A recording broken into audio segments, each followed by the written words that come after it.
Here's how you can turn onboarding feedback into fixes with Analyst Agent. With Copilot open under Agents, select Analyst.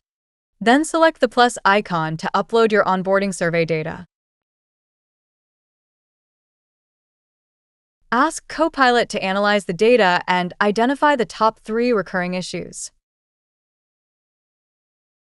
This might take a while, depending on how much data you have.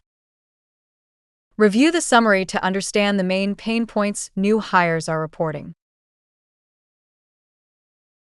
Next, ask Analyst to suggest improvements for the onboarding experience and outline a timeline for putting them in place.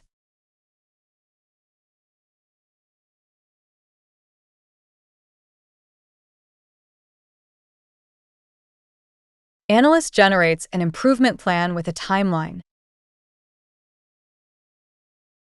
Finally, ask Copilot to create an executive summary to share with your team.